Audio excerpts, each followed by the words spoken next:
If you tell me that the United States of America is a strategic partner at this time in the continent of Africa, I will argue.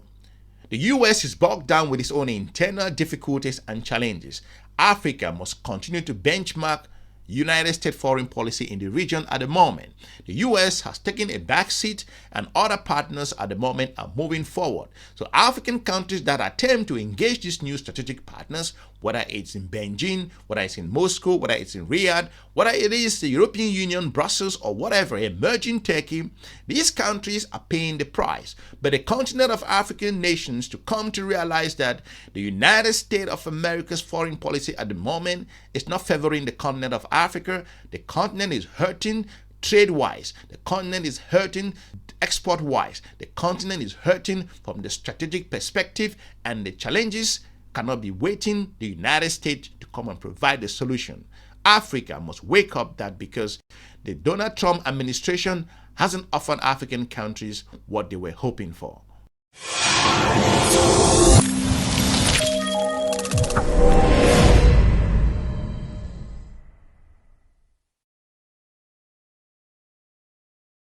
Thank you for joining us again and welcome back to our channel. If you are joining us for the first time, I appreciate your time as always. It is important that African countries start benchmarking their geopolitical partners globally because these are critical times across the region, and each country that Africa has strategic partnership must be benchmarked regards to their performance, because this is important, because this is not a time when the continent of Africa should bring in the whitewash situation where it is feeling the pinch but it's not speaking out. When the United States of America's current administration came to power under Mr. Donald Trump, a number of African countries were hailing that Mr. Trump was going to come out clear on regards to his way of communicating. But African nations have come to realize that the United States' strategic presence in the continent of Africa is dwindling, whether it's in trade, whether it's in other security issues, and the United States' own leverage that it had. It's really going down to the extent where all we see on the global media at the moment is just about the trade and the back and forth wars regards to the country of South Africa. It is important that African countries can speak freely regards to this complex partnership that they find themselves. A number of countries across the region are hurting, and currently Mr. Donald Trump's own particular tariffs across the region is hurting a number of African countries. But some African nations cannot speak out pretty clear because they are worried and are concerned regards to their trade capacity. China has opened the market for a number of African nations. Talking about benchmarking here, we have to look at those countries that bring value at this time, irrespective of the partnership. Even if some European partners you do not agree with, but if they provide you the alternative, then that is the way to go. When Mr. Trump came to power, African countries were thinking that things were going to change. Like I've said over and over, here we talk geostrategic engagement, how Africa navigate this complex partnership globally. African countries must understand that if a partner does not have anything, then they're not going to offer you anything. So the US does not offer African nations what they were looking for because the partnership has been that of total failure so far. What we're seeing, the situation in the country of Rwanda and the Democratic Republic of the Congo. Mr. Trump claimed that he has brought absolute peace in the country of the DRC. Though some effort was made, global analysts will confirm that there is still a situation in the country of the DRC Congo at the moment. There hasn't been peace there. The situation in the country of Ukraine and Russia, there is no particular solution there. There are an awful lot of other conflicts. Sudan, a dying situation is happening out there, and the continent of Africa should take initiative to step up to the plate and take some responsibility.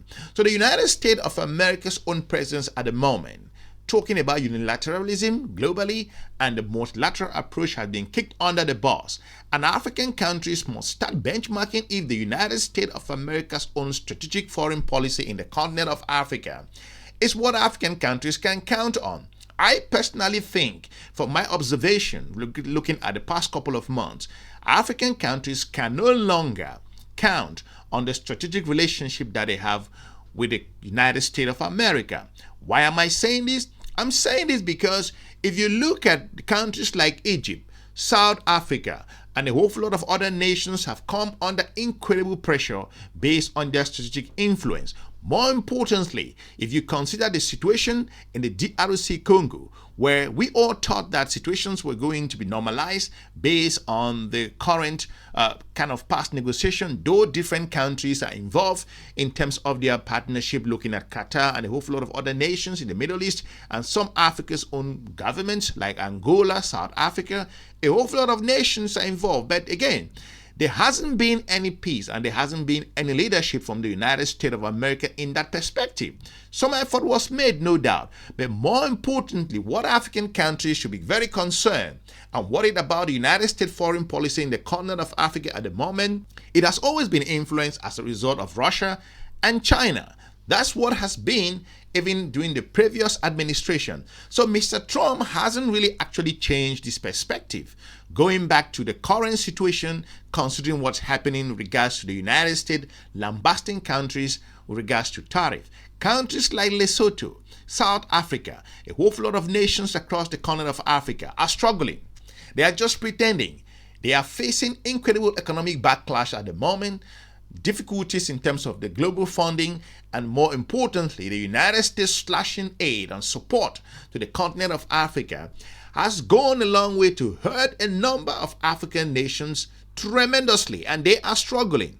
Nigeria is the latest country that has come under the radar of the United States of America, pushing these major economies in the continent of Africa. I am not saying that what Mr. Trump is saying about Nigeria should not be taken seriously. It should be taken seriously, and Nigeria should sit up and look into the current accusation coming from the United States of America. So goes to the country of South Africa. However, these countries are also sovereign nations that can deal with their own particular internal challenges. But more importantly, if they are being blindsided as a result of strategic collaboration and being put under the radar as a result of calling them out globally or openly, but there is something else regards to that particular outburst coming out from the United States of America, then the relationship is not on the strategic win-win part.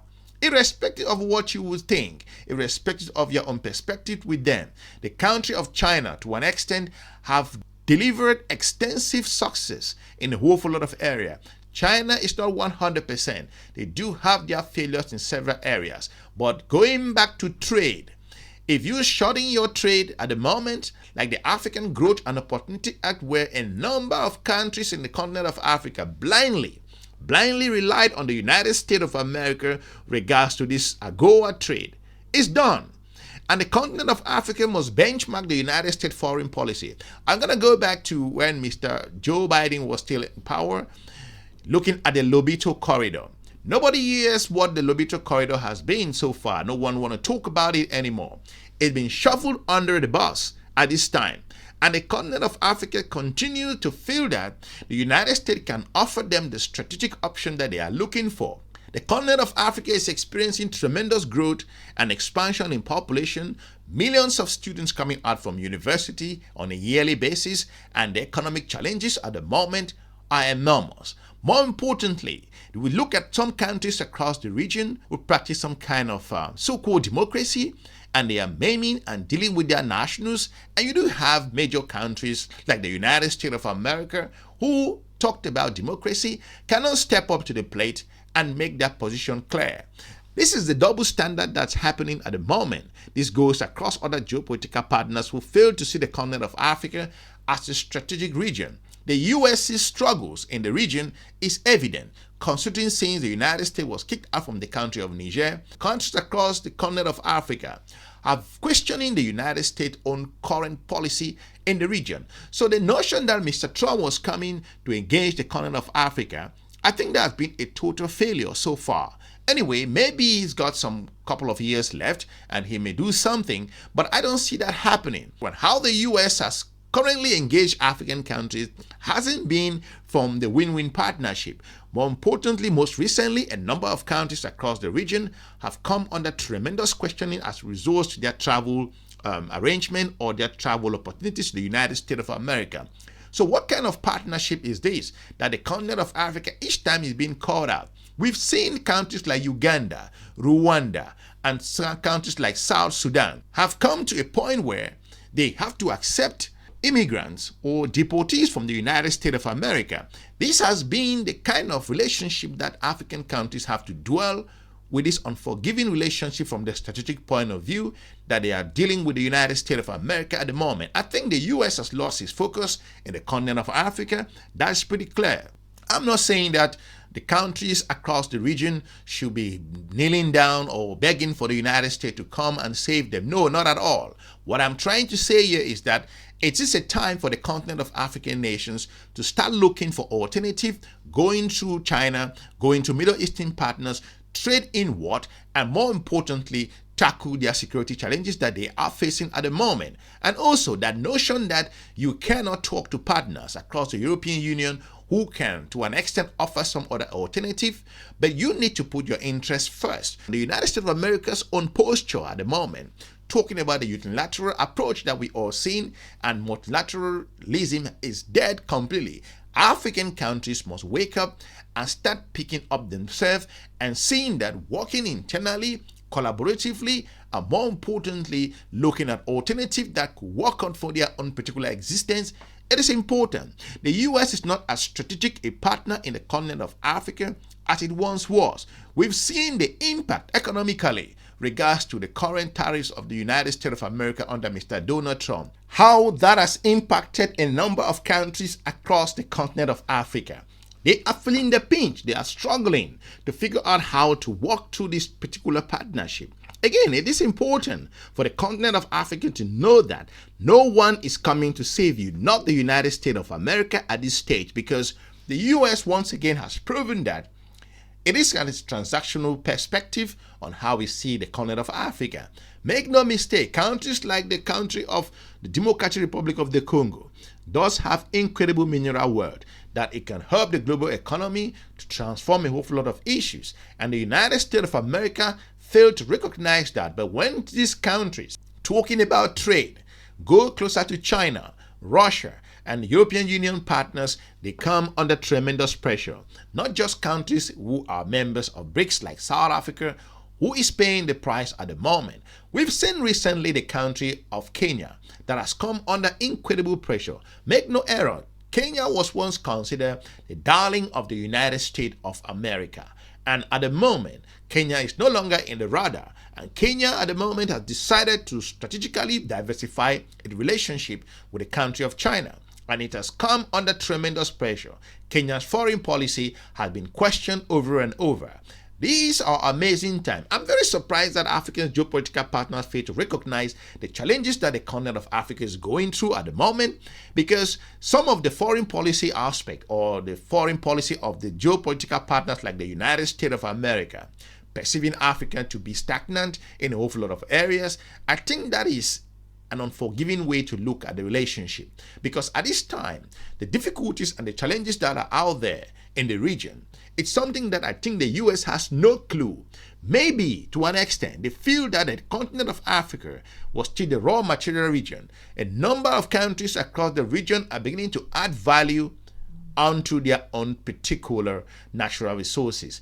Why am I saying this particular discussion at this time? I'm saying this because Africa should not hold on and wait that the United States strategic perspective globally at the moment, because the US is bogged down with internal issue. The United States of America's government is on shutdown at the moment. The US tariffs and back and forth with the country of China. There is the situation in the South China Sea. You have the Russian-Ukrainian war. You have the issues across the region. The United Nations, the current leadership in the continent of Africa should start looking for strategic alternative that can revive them and survive them during these amazing times in African history. So the United States of America is not as strategic as it once was at this moment. And I think the past couple of months hasn't offered African countries any particular alternative. So it's left for the regional nations to start making unpopular choices and go it alone and ensure that they can meet the needs of their own nationals, because the global economy at the moment is not sitting on where countries could perceive. The global trade at the moment is not playing in the favor of the continent of Africa. The current strategic alternatives that are out there does not give African countries the leverage. The country of South Africa continues to struggle to figure out its own presence, and more importantly, it is clear that the United States of America has lost its strategic focus in the region, and Africa must sit up and start making unpopular choices that meet the needs of its own people. Leave me a comment. Let me know what you think in regards to why the continent of Africa is struggling under this current administration of the United States of America. It hasn't offered what the continent of Africa thinks, because to my own perspective and review, the US doesn't have anything to offer Africa at this time, because based on current foreign policy initiatives, it has hurt the continent tremendously, and African countries must wake up. I will be looking forward to meeting you soon in our next episode. Have a good day. Bye-bye.